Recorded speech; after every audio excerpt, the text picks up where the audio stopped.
Everybody, and welcome to Tuesday Training. I hope you're having a fantastic week. As always, we are live from Austin, Texas, right here at Insurance Syndicate headquarters, and man, we have a great show for you. Good morning. What is up? Why does it keep going to that little bitty weird window in the corner when I should be right here with you all, big and stuff? Hope you guys are having a fantastic Tuesday. I am pre-recording this today, but I got some great information for you. I just got a lot going on this morning. Didn't have time to run this live, so I wanted to come in early, get this thing pre-recorded and launch for you guys. A little bit of news to chat about, and then I want to talk a little bit about a situation that, well, if you saw the post on my Facebook page, my personal page, we're going to talk about that situation that I had with the client. We're going to talk through not so much of all the details, a little bit of it, but some training lessons on using social media to get the right eyeballs, right? To make sure you're getting attention, because attention is what? Attention is currency. And we're going to explain, obviously, that facts tell and stories sell, right? And learning to use real world examples to drive emotion to put people in that spot, right? Because that's when those buying decisions are going to come. And then ultimately just learning how to present the right story to get the results that we're looking for. So we're going to dive into some of that. We do have a little bit of news, but as always, this show is brought to you by DFY-CRM. Man, I had a great conversation with the guys over at DFY with Eric Fierro, Tim James yesterday. We're working on some cool stuff. I mentioned it a couple of times. I don't know if we'll probably have it ready by January. Truthfully, I'm building out some real custom work in there. I've hired a couple of extra engineers to help out. And the goal is to make it available to everybody that wants access to it. So keep your eyes peeled for that. Again, that'll be a 2026 release, but it's good stuff. But let's dive in. Just a wee bit of news, and then we'll dive into the main topic.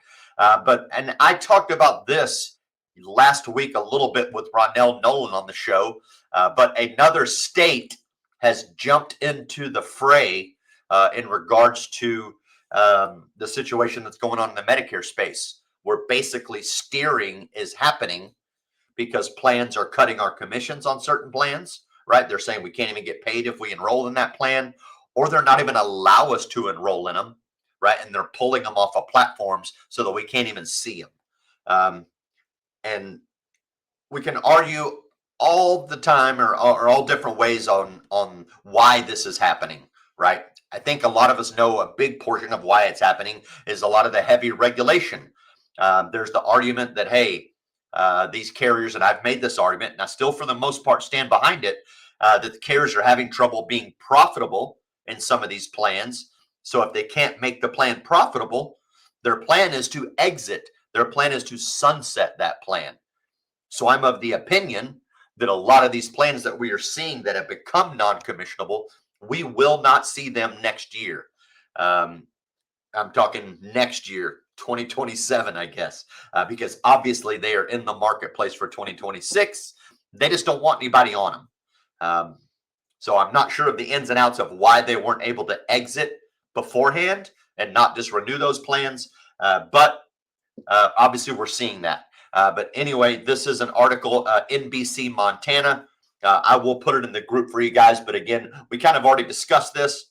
But the commissioner, Mr. James Brown, get down with your bad self, Mr. James Brown. But he signed off on a memorandum, writing a notice, basically saying that, hey, this is unfair trade practices that are happening. And ultimately, and we know this, ultimately it results in steering. And ultimately, it affects the beneficiary negatively, right? So this is just another state jumping in the fray. You know, there's a few people that have said, hey, it's great that Montana's in there, but do we have any like really big states? Like when is California or Florida or New York or Texas or Illinois? When are they going to jump in on this? Because so far they have been mum's the word, and it's been a lot of smaller states that have dove in on this.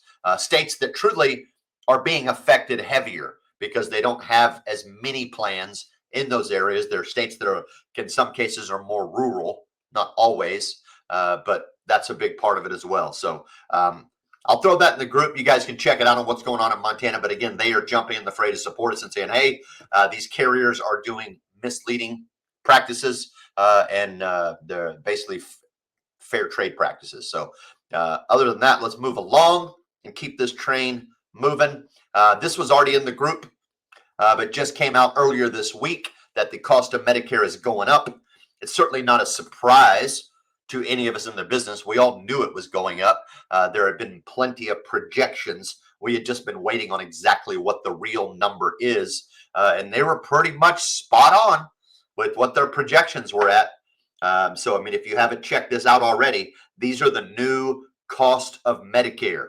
So if you're new to Medicare, you may not, this may be new to you, but every year the cost of Medicare changes, not just the cost in premiums that a client has to pay to be on Medicare, because number one, Medicare ain't free, myth number one.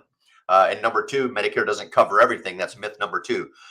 So not only does the premium portions go up, but the exposure costs go up as well, right? As you can see right here in this chart as an example, this is the Part A hospital cost sharing. And it shows you that in 2025, it was $1,676 for the Part A deductible. Now it's going up to $1,736. Co-insurance for days 61 through 90, $419, moving up to $434, etc. So all of the costs are going up. This happens every year. This is not something new. There's only been a couple of years that I can ever remember that some of the costs went down. I've been doing this for 22 years.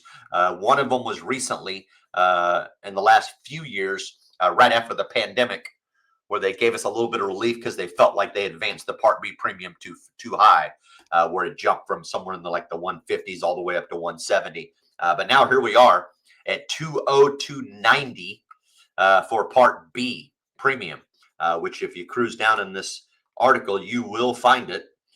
They've kind of laid it out in an interesting timeline, but it's all right here for you, right? So, for example, the new Part B premium is $202.90.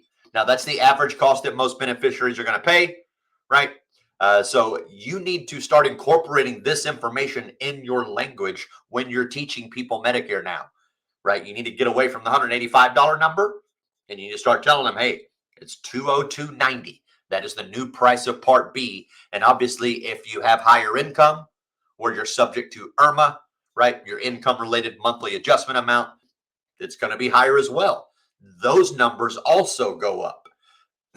So it's a pretty fat increase this year, 17.9, pretty close to basically 10%.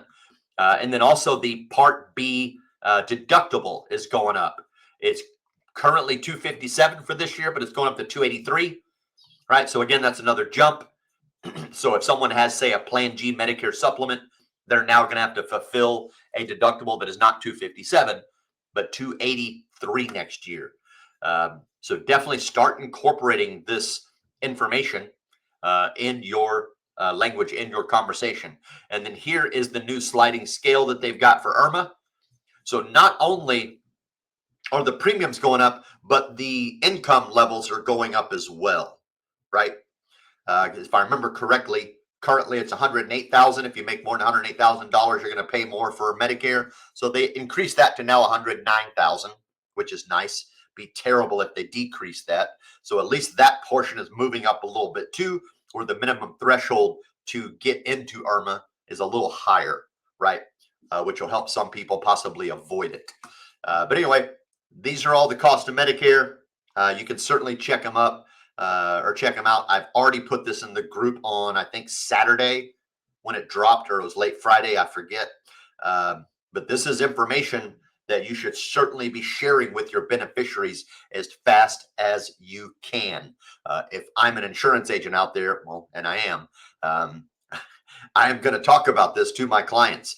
I'm going to, if they're following me on social media, whether it's LinkedIn, Facebook, whatever it is, I'm going to use this as good organic material that I can put on my Facebook page that shows that I'm staying up to date and informing people. I would probably use it as a still post with just some bulleted points on the new numbers. I would shoot a video on it and talk about it.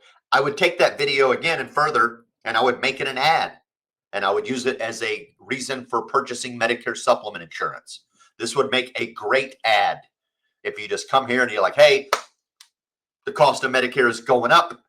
This is your new cost. And these are some of the reasons why our clients choose Medicare supplement plans, right? To help them from these increasing exposures. So would work really well. A little more on that.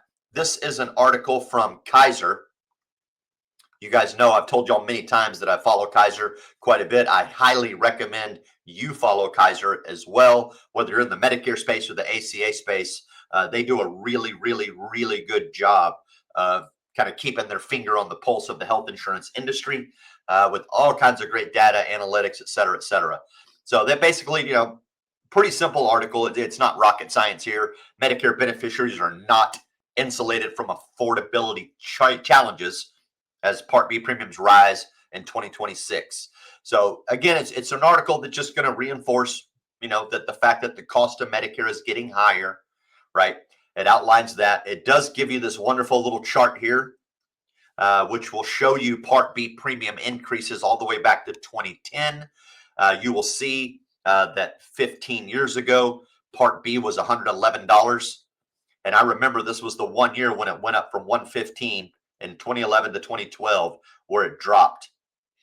That was one of 2 years that I'm aware of, and which are shown right here. You have that decrease right there, and then immediately it starts to cruise back up. And then in 2022, it took one of the biggest jumps we've ever seen with a $21 increase. That was right after the pandemic when they realized that utilization had gotten really high. But then they dialed it back for us in 2023. Right, to try to save a little bit of money, bring it back down. But then it just went right back up again. And now here we are at $203. So the Part B premium has almost increased 100% in the last 15 years. And then again, this article just kind of addresses that. It talks about some of the trends, and it talks a little bit about some of the ideas that are being kicked around on how we can reduce these costs, right? Do we expand eligibility for things like the Medicare Savings Program by increasing those income and asset thresholds? Do we look at site neutral payment reforms, right? Where regardless of where a certain procedure is being done, whether it's in a physician's office or if it's in a hospital, right? The cost for that procedure is the same regardless of where it's happening. Those are some of the ideas that they're kicking around on how they can reduce these elevated expenses and this growth in Medicare spending as well. So that'll be up in the group that you guys can check out. And then other than that, I wanted to just kind of dive in a little bit on some lessons, so to speak. So if you happen to see, bear with me a second here. I don't know why this is acting goofy. There we go. If you happen to see this this post that I made, this is my Facebook page you're looking at now. If you happened to read this post that I made yesterday, great. If not, no big deal. But I would encourage you to go read it because it's a really good story. If there is something, matter of fact, someone even said in the comments, don't get caught up on the food over there, but someone even said in the comments like, wow, Merwin, you're a really good storyteller. And I'm like, well, thank you. I excelled at creative writing in school. But I basically, in this post, I talk about a situation where I had a client that booked an appointment, came into my office, right, told me blatantly that she is covered by a Medicare Advantage plan. She does not want to keep her Medicare Advantage plan. She wants a Medicare supplement plan. She explains that she had spoken to a previous agent and she didn't really like the information she received from him. He was real adamant that she should kind of stay on a Medicare Advantage plan and even told her that that in order to get on a Medicare supplement would be well over $500 a month. I'm not sure where he got that information from. I don't know if he maybe was looking at some incorrect data on that. He might have been looking at United Healthcare Group 2 rates for some reason, thinking that someone in this lady's situation, right, might have to pay those group 2 rates.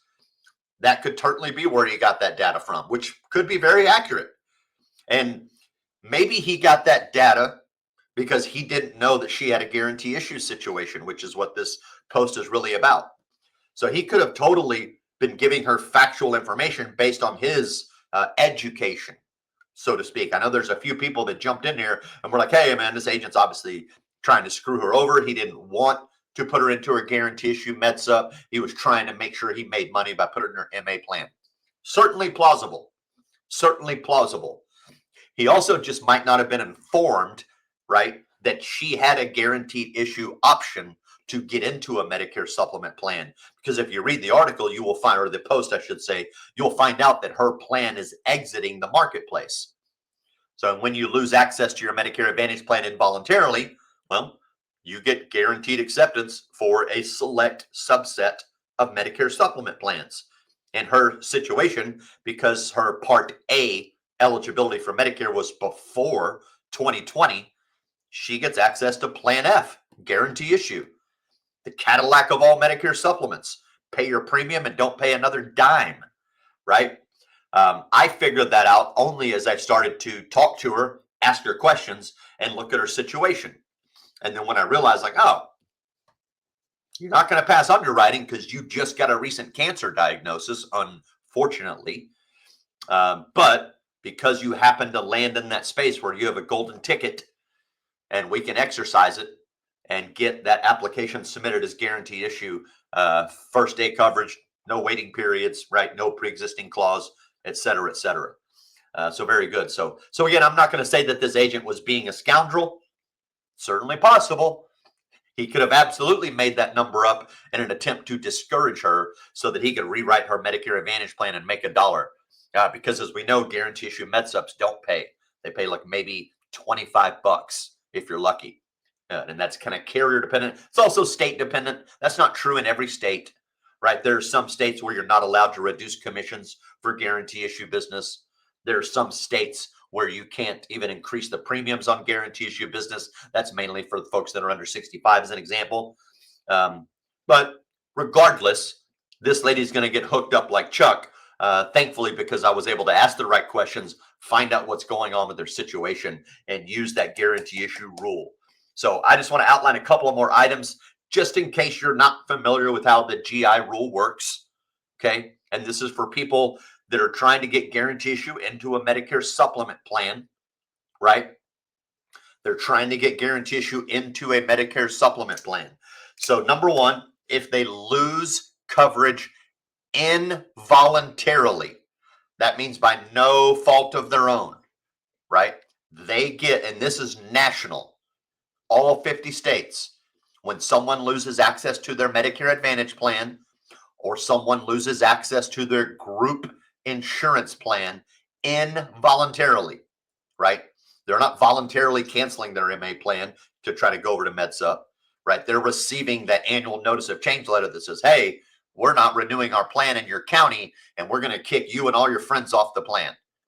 When they get that letter, or when they quit their job or they get fired from their job and they get their benefits yanked, that gets them guarantee issue into a Medicare supplement plan.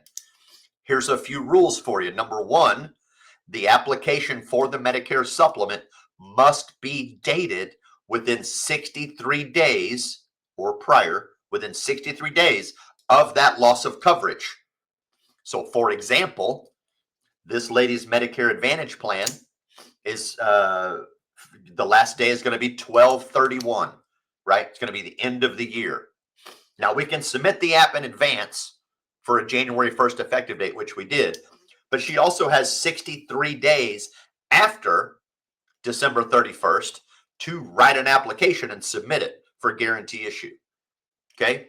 So even if she hadn't come to me now, like let's say January 5th comes around or something like that, or even better, January 6th, my birthday, make note of that because it's coming up soon. January 6th, my birthday.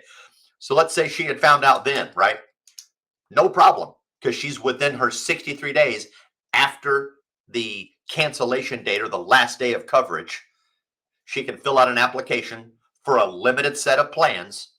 And again, that's going to be based on her Part A date, which I'll explain in just a second. And then she can get guarantee issue. Piece of cake. That means that there's no waiting period, that all pre-existing condition clauses are waived. And as soon as that plan's effective, it is 100% in force and will cover all conditions that she may already be diagnosed with. Okay, want to be real clear about that. When someone loses coverage involuntarily, and they get the GI option. All of those pre-existing condition clauses, all of that stuff is waived, and they are moved right in.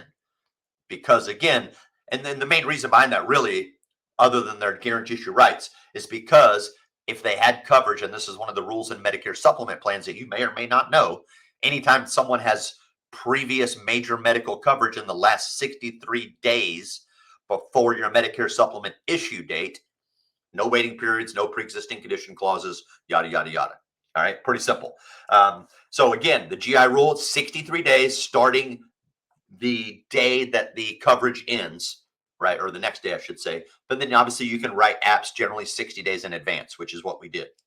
Other than that, the other rules regarding GI rule is going to be based around the old macro legislation that you may or may not remember, depending on how long you've been in this business. It's not that old. It happened in 2020, really, where it affected us. So in her situation, she gets guarantee issue options in Texas for plans A as in Apple, C as in Charlie, F as in Frank. For the most part, at least by Texas law, I can't write her guarantee issue for anything else. Now, if an insurance company wants to be a little more lax on that, which is rare, let's be honest, insurance companies generally are going to try to follow the state rules to protect themselves as much as they're allowed to, right? But some states, some carriers might be a little more lenient in some cases. But because her Part A effective date was prior to January 1 of 2020, her guarantee issue options in Texas are plans A, C, and F, as in Frank. Now, in other states, those three plans are 100% true, but in some states, I want to say Ohio, there's a few more plans that they'll add, like Plan B or maybe Plan D, right? They'll add some of those to the mix. So you'll want to make sure that you double check your own state's guidelines for exactly how those guarantee issue rules play out in your state. In Texas, it's A, C, and F, right? For pre-macro or pre-2020. Now, had her Part A effective date been after January 1, 2020, then it becomes plans A as in apple, D as in dog, G as in giraffe. And again, that's based on Texas rules, which would apply to all states. But then again, some states will add additional plans to that list. So double check your state guidelines. But had she come to me and said, hey, no, my Part A effective date was January 1 of 2020, or after that, sorry, January 1, 2021, I wouldn't have been able to write her Plan F. I would have only been able to write her plans A, D as in dog, or G. And I don't know, is anybody even selling Plan D in Texas right now? I'm not talking Part D, I'm talking Medicare Supplement Plan D. I used to write a shit ton of it back in 2005, 6, 7, and 8 before it got yanked. That was a solid plan to write back then. Still a good plan. Nothing wrong with it at all, but I can't find anybody that's selling it. Otherwise, I would be writing it from time to time. But generally, I write Plan N. But I can't write her a Plan N, not a guarantee issue option, right? She would have had to go through underwriting, which is another thing to talk about when it comes to that GI rule. When you find folks that qualify for guarantee issue, don't just assume the guarantee issue role. Okay? Now, if you're going to write them for one of the plans that they get guarantee issue for, well, you're going to have to follow the rules, right? So, for example, this lady, again, she qualifies guaranteed acceptance, guarantee issue for Plan F. I could write the app as an underwritten app, assuming she was healthy enough to qualify. And carrier dependent, they may or may not catch that. And if you're paying attention to what's going on here, because I know that I'm not getting paid by guarantee issue her in a Plan F, I'm going to get $25. I could have tried to underwrite it, assuming she was healthy enough. This lady certainly wasn't, but let's pretend she was. And I try to underwrite that. Some carriers would probably let that go through and pay me full comp. Some carriers are going to catch it and be like, well, wait a second. We see that this lady passes underwriting, but technically she's in her guarantee issue phase. So we're going to issue it as guarantee issue, and then we're going to reduce your comp $25. So if I realize that situation, I am going to advocate to try to get her underwritten on a plan that will pay me and is still fair to the client. And I don't care how sick you are. For the most part, I pretty much believe Plan N is the place most clients should go. So had she been healthy enough to pass underwriting, I would have definitely been advocating a Plan N for her, knocked out the health underwriting and got her issued and made full commission. But because of her situation, I couldn't get her underwritten. I know the laws, I know the rules. I'm going to hook her up and get her GI into a Plan F. And she is super, super happy, or certainly will be. So, number one, that's the GI rule. Now, also on this post, if again, I would encourage you to go read it, right? Just go to my private timeline. You can't even really see it here because it's so small. The main reason I made that post is because it's going to get eyeballs, especially the way I wrote it, right?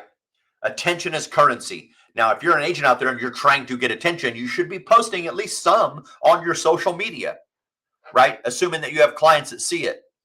And I'm talking about your personal page, because your business page doesn't get any eyeballs for the most part unless you put money behind it. But if you have people, if you have a public profile and you have people that can see your public Facebook profile and see that you're an insurance agent working in the Medicare space, while it shouldn't be the only thing you post about, you should 100% be posting stories about your life as a Medicare agent, not just, hey, buy your Medicare stuff from me because I'm cool and it'll pay me. Don't just be advertising to them. You should be posting case studies. You should be posting educational content. You should be posting real world stories that will generate emotion, right? And get that type of currency, that type of attention. Because again, attention is currency. And you don't just want to see people, because if all you do is post like, hey, I'm a Medicare agent, I know it's AEP, now's the time, come review your plan with me. People are tired of hearing that shit. They get it all over the phone, they get it all over the TV, they get it all in their email, and now they're getting it from you, the agent on Facebook, not to mention all the other agents on Facebook. So be different. Don't just sit around posting, hey, it's AEP time. Call me for your Medicare needs. No, post some real shit that people can relate to, that people that might make their heart stir a little bit, right? Post case studies, post stories of you and the things that you help people with, or the challenges that you face sometimes as an agent, the challenges your clients face sometime as an agent. Post that type of stuff, right? It's totally allowed to post. Obviously, keep HIPAA information out of it, right? I'm not going to post the lady's name and all of that type of stuff. I'm just going to give a blank story about a case study of a client that I worked with. And if you read that story, you'll see very quick why it got the attention that it got. It's over, what is it sitting at? It's sitting at 280 likes or engagement and 107 comments and 3 shares. Do you think that's going to get me some attention? I mean, it's already getting a ton, but do you think it's going to get me attention from people that might want me to help them with their Medicare? Probably. A few of my clients have already seen it. And they're like, yes, that's why I picked Tony. Because Tony's like that. Tony's that kind of guy. So it reinforces that relationship. It encourages them, right? And they're posting behind it. So now their friends are going to see it that are probably roughly the same age as are. And they're like, damn, man. Curtis has a friend named Tony in the business that takes great care of him. Read this post about how great he is as an agent. That's the kind of agent that I want. And those people are going to then call. I got agents that are sharing this. Now, I can appreciate that if you're an agent sharing it. I appreciate that. Thank you very much. But you're giving me attention. You're not giving yourself any attention when you share that post. You're showing off what a great agent I am. And the people that are reading that, they might call me instead. I'm just saying. I appreciate you sharing it. Please don't stop sharing it. But understand that you're giving me the attention. You're taking it away from yourself. I would not personally share other agents' success stories in that space, right? I might share other agents' educational content. For example, I tell some of the agents that I work with, any content you see on my pages that's good educational material, lift it, man. Like I made a post the other day about the Inflation Reduction Act. It's a very solid post, right? It talks about the hidden negatives of the Inflation Reduction Act. That's a great post. Lift that, right? If you see some of the educational Medicare information that's kind of consumer driven, like the cost of Part A and B going up that I posted in the Insurance Syndicate, lift it. Share that stuff on your own page. Talk about it, right? But I would not promote another agent's actual story if it were me. But thank you all for sharing.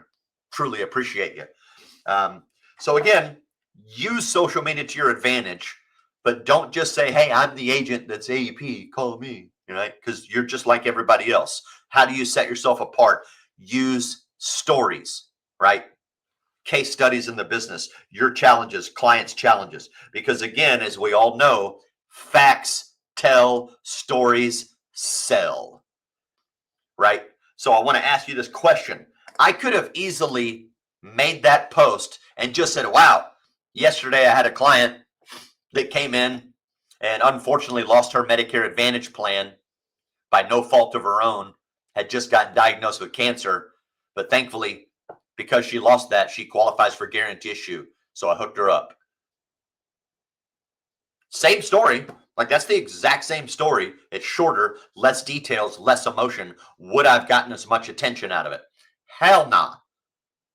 But because I took time to expand that story, and I didn't, everything in there is true.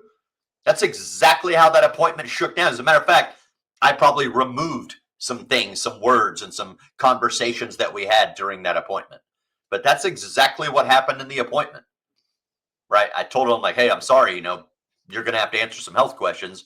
She broke down, almost started just bawling. I could just see she was stifling her emotions. And I was like, wow, I don't run into this too often.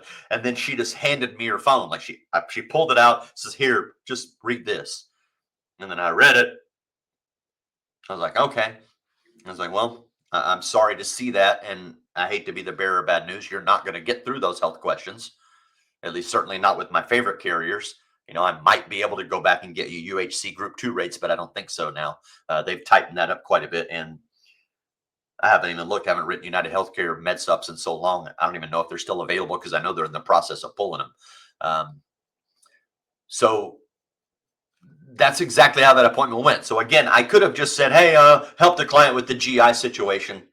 And it's really going to help her because she just got diagnosed with cancer. That doesn't have the same impact. But when I tell it as a story, right, and I generate that emotion, look what happens. I get almost 300 engagements. I get 100 plus comments, 3 shares.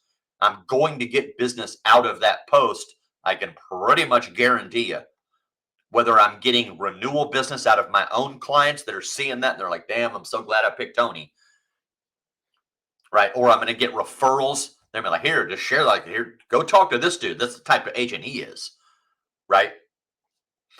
And then next, someone commented on the post that I was just bashing Medicare Advantage, basically. And they're like, hey, all Medicare Advantage plans aren't bad. Well, you're not wrong. I didn't say all Medicare Advantage plans are bad. Nothing in that post says all Medicare Advantage plans are bad at all. It does frame them, right? It does frame some of the negatives. I definitely hit a lot of the negatives on a Medicare Advantage plan.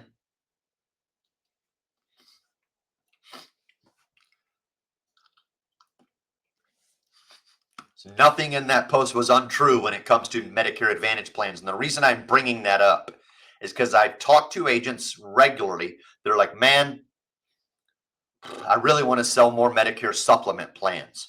And again, this is going to be geographically dependent, right? If you're in rural areas of Texas, yeah, you're probably going to want to sell more Medicare Advantage plans because the Medicare Advantage networks in rural Texas tend to suck. And Texas isn't the only state that suffers from that, right? This is why Idaho, Montana, and some of these other states are up in arms because they're very rural. They don't have the same giant Medicare Advantage networks a lot of the other states have. So they're all up in arms that, hey, plans are getting pulled, people are getting non-commissioned, they don't want to write them, beneficiaries are left high and dry. None of that shit exists in the Medicare supplement world. We don't have that problem. The product's guaranteed renewable. As long as you pay your premium, it never goes away. It's the Ron Popeil of Medicare. Set it and forget it, right? So the reason I bring that up, if you're an agent that wants to sell more Medicare supplement plans, and you're in one of those areas where maybe Medicare Advantage plans are not as hot to trot as they are in other areas, you need to start framing some of your messaging using stories, just like I did, that will explain to people, hey, you might want to choose a Medicare supplement plan if you're like this lady and you want freedom of choice. You don't want to deal with prior authorization. You don't want to deal with referrals. You want access to 99% of doctors in all 50 states plus Puerto Rico. You have to have a Medicare supplement plan to get that type of coverage. Yes, it comes with a premium. Yes, it also has negatives. No dental, vision, or hearing coverage are included. No chiropractic, no acupuncture, no drugs. All of that shit I got to add on separate, right? So, but that's the type of information. Like I can't tell you the number of agents that I've spoken to recently who have told me I really want to sell more Medicare supplement plans. Okay, well, how are you educating people on Medicare supplement plans? Are you telling stories of your clients, their challenges with Medicare Advantage versus their successes with Medicare supplement? Are you putting out content that frames it in the light that will allow you to sell more Medicare supplement plans? If you're not, I don't know what to tell you. 95% of my personal book is all Medicare supplement. Why? Because it's the only thing that I talk about to my clients. If they want to talk Medicare Advantage, they pretty much got to bring it up themselves. Does that work in all markets? No. Does that work with all audiences? No.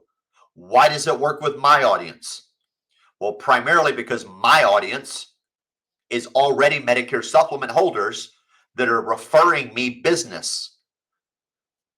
Why does that matter? Because people generally refer in kind, which means right? People generally refer the same type of person that they are. They're usually about, what is it? I think 10 to 15% in income difference. So if a $500,000 earner refers me a client, that person is probably a high income earner as well. Easily afford Medicare supplement, probably a little more adamant to freedom of choice. They don't have $500K a year because they want to blow it on healthcare. They're trying to protect themselves and their nest egg more.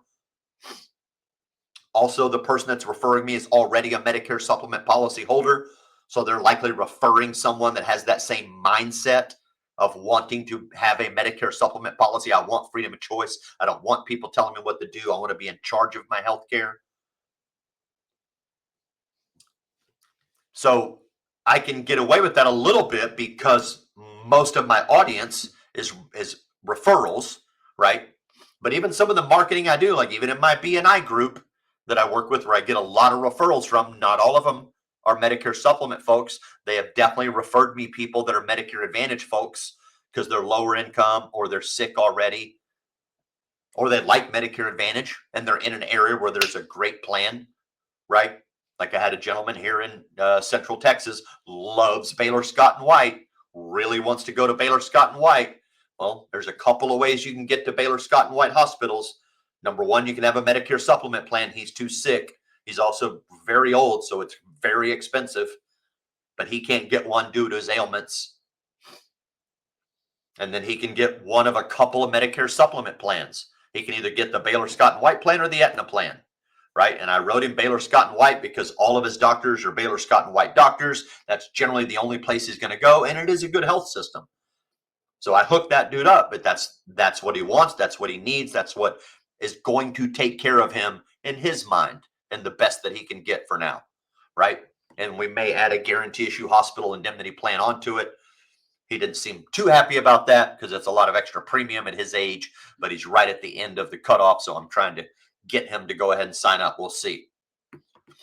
I have other clients in other states and cities, that are definitely Medicare Advantage folks, but they make up about 5% of my personal book. 95% of my book is Medicare supplement. Why? Again, because it's the only thing that I'm willing to talk to about them or talk about them to them about. Sorry, jumbled my words there, right? I've said this before. If you're a car salesman and you're trying to sell Fords, why the hell are you talking about Mercedes? Or if you're trying to sell Mercedes, why the hell are you talking about Fords? Either way, it works. Same concept. If your desire is to sell Medicare supplement plans, why the hell are you talking about Medicare Advantage plans then? Why are you confusing your client base? It's not your job to inform them on every single option that exists in their market. It's your job to discover what this person wants and then show them the product that gives them what they want. That's why they're coming to you. They're not coming to you to get this giant education on all things Medicare that they then have to decipher on their own, like they're the insurance expert. You're the insurance expert. Act like it. If you have the hottest Medicare Advantage plan in town, 5-star network, it's got all the bells and whistles, your clients love it, highest retention, talk about that thing and stop talking about other products. If you're living in an area where Medicare Advantage is just not great, stop talking about it. Talk about Medicare supplement plans and why your clients love them.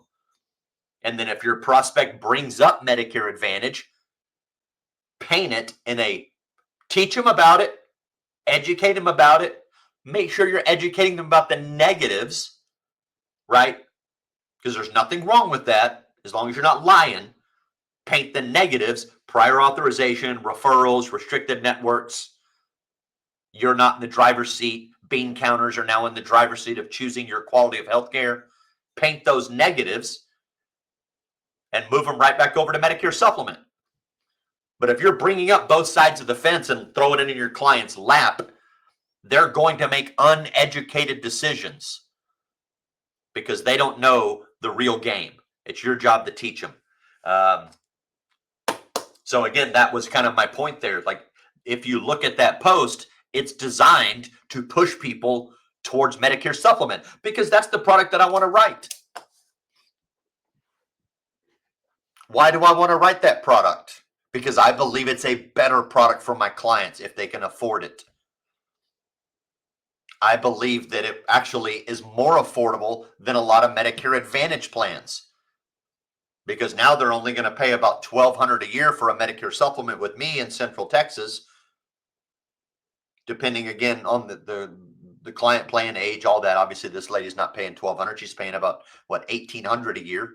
But I could have put her on a $9,000 MOOP plan, and with her cancer diagnosis, she's going to smash through that MOOP most of the time or get very close to it. Now she knows exactly what she's spending every month. Piece of cake. I would argue that's more affordable health care. So I wrote that post to somewhat paint Medicare negative. Yes, I did paint Medicare Advantage negative. I didn't rip on it and say all plans suck, like somebody tried to come in and boo-hoo on my post. But I've created a post that paints Medicare Advantage in a little bit of a negative light, truthfully, ethically. I didn't lie about anything. I just pointed it out. These are the things that you sacrifice when you have Medicare Advantage.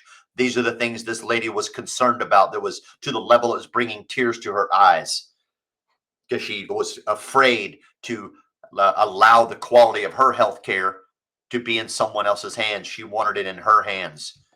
And fortunately for her, I was able to show her the path and get her hooked up. Right? But I'm using that post to reinforce. Several of my clients are in that post. have commented. Several of my referral partners are in the comments of that post. So there's so much that I'm reinforcing for all of them. They're like, man, I'm happy I hired Tony. Man, I'm happy that I refer people to Tony because he's going to take care of them. He's an honest guy. He's ethical. He understands the business. He's the expert, and he's using his expert knowledge to help people get what they want.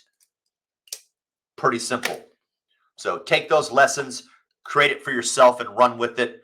That is Tuesday training. Next week, I have a good friend of mine, Nir Patel, coming on the show. He's been on the show before.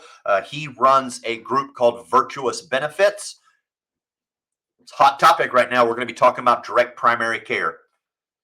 So if you're trying to find some alternatives to the exploding ACA marketplace, whether it be for yourself as an agent, or as a consumer of healthcare for yourself, or as an agent, maybe you want to get access to direct primary care that you can offer.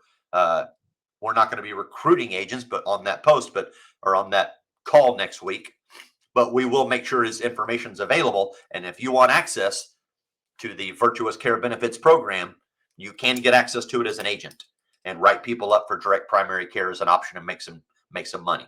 So that will be coming out.